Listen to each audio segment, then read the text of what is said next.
Shalom, shalom. This video deals with the prophet portion for Parashat Korach.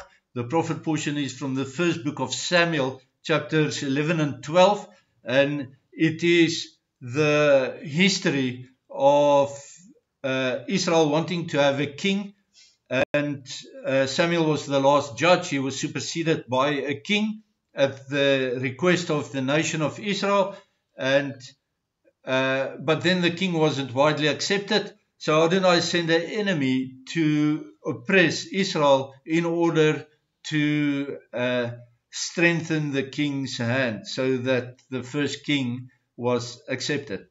Good day, my name is Barney de Klerk. I'm not a Bible teacher. I'm a student of God's Word, and I love sharing what I'm learning, and this is what I'm learning from this week's scripture portion and this video on the prophet portion from the first book of Samuel, chapter 11 and 12 specifically.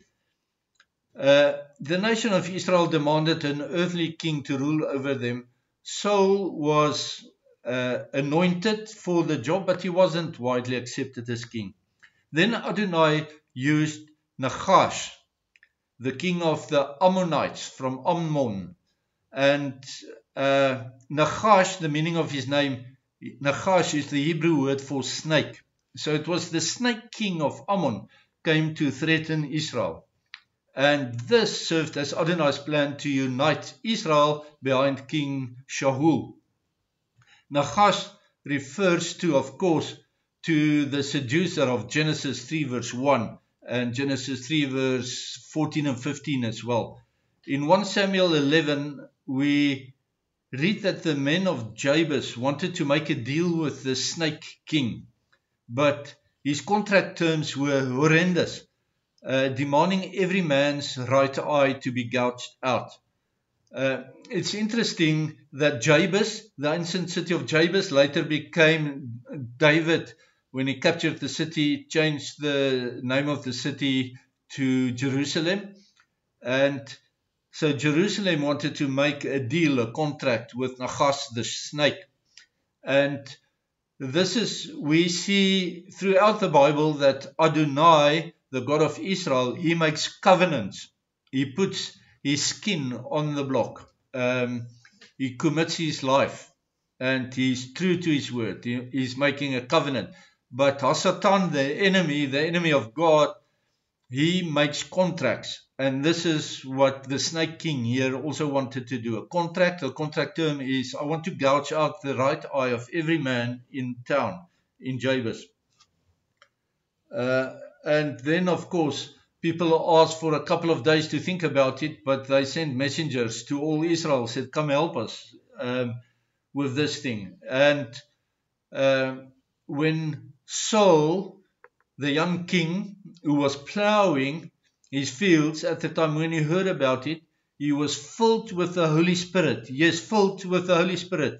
You can read the first book of Samuel, chapter 11, verse 6. Beware of false teachers who tell you that being filled with the Spirit is a New Testament thing. No, it's not. There's umpteen examples in the Tanakh, in the Old Testament, First Testament, where people are filled by the Holy Spirit. So filled by the Spirit, 300,000 men responded to Saul's first call up to the battle.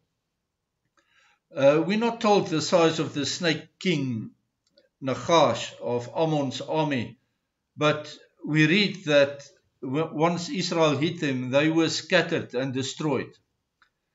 And then after the battle, the army wanted to kill the Israelites who were opposed to Shaul. And in this, we find one of the links to this week's Torah portion in which Korach et al. Led a rebellion against Moses at Aaron. The rebels eventually paid the highest price. But like Moses stepped in on behalf of the people who rebelled against him, so Samuel stepped in for the rebels in order to save their lives. By the way, in the light of 1 Samuel 11 verse 6 that we just spoke about, that Saul, Shaul were taken by the Spirit, he was indwelt by the Spirit, when he called up the army. Just consider the doctrine of once saved, always saved. I know it's popular, pop religion in many churches, but does that doctrine survive a comparison with 1 Samuel 11 verse 6? I'll leave you to yourself to answer that question. It's quite obviously not the case. Beware of what you taught by preachers who does not know the Bible. They follow doctrine, they don't follow the God of the Bible. So the passage we read for this week then in the prophet's portion follows King Saul's first military victory, and it deals with affirming the kingdom. It's reaffirming Shaul's appointment as king over Israel. The loyalists wanted the blood of the skeptics, but Samuel intervened to prevent it. The entire nation went to Gilgal to reaffirm Shaul's kingship with sacrifices to Adonai. Samuel felt compelled to first have consensus that he dealt honorably with the nation of Israel as the ruling judge before he proceeded with the affirmation of Shaul's kingship. Remember that Samuel succeeded as judge, not as a high priest. When he was young, the 7th high priest, Eli, and his 2 sons all died in the same day. Remember, the 2 sons were killed in battle by the Plishtim, the Philistines. And when he heard the news, Eli fell over backwards and broke his neck and he died. Samuel never succeeded Eli as high priest. The high priest who succeeded Eli was Ahitub. And it's quite interesting because Eli was corrupt. After his death, the line of the high priest passed over from the line of Eliezer, the 3rd son of Aaron, and it passed over to the line of Itamar, Aaron's 4th son. And Ahitub therefore became the 8th high priest. And Samuel again was not a high priest, he was a judge of Israel. Samuel called Adonai as a witness between Israel and himself that he did not take any bribes. There's probably a lot more within this declaration that he made, and I suspect that it will relate to this change in the line of the high priest, because that is highly significant, but I'll leave that for a future study on the same passage, maybe next year. Samuel gave a customary overview of Israel's enemies and Israel's heroes during the Exodus and during the time of the judges. And just like Korach, he stated that Israel rebelled, or just like Korach rebelled against Moses, Samuel stated that Israel rebelled against Adonai by asking for a king to rule over them. This effectively started a split between state and church, something that continues in the Western tradition to this day. It's not so much in Islam where the distinction is not there, but again, I stand to be corrected. I don't really know. These events, the reaffirmation of Shaul's kingship, happened on the Feast of First Fruits, and it was probably Shavuot.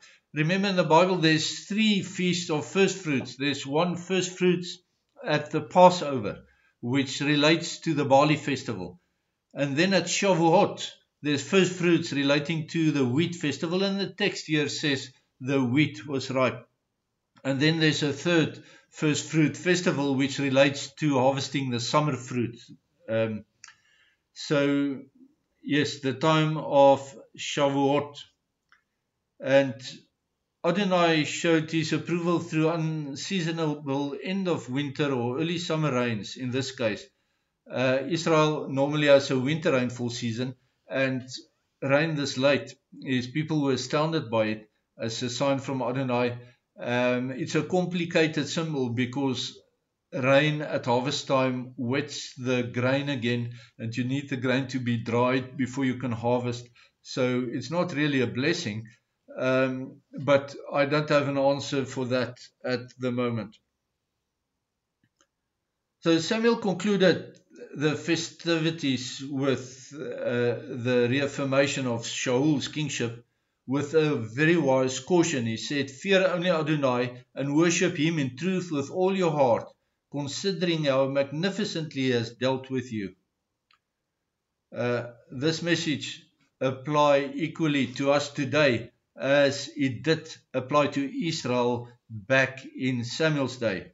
Fear only Adonai, and no other false god, no little gods, no somebody who claims to be God. Fear only Adonai and worship him in truth. We have to discern the truth. So don't follow doctrine, follow the Bible. And worship him in truth with all your heart. Kol lev, considering how magnificent he has dealt with you in the past. I'm sure he answered your prayers in the past. If you pray to him in salvation, he will definitely answer that prayer through Yeshua in your future as well. And with that, I'm going to leave you. I pray that Adonai Eloheinu will bless you and keep you, that he will shine his face lovingly upon you, and that he will be gracious to you. I pray that he will supply all your needs and that he will give you shalom. Shalom, shalom.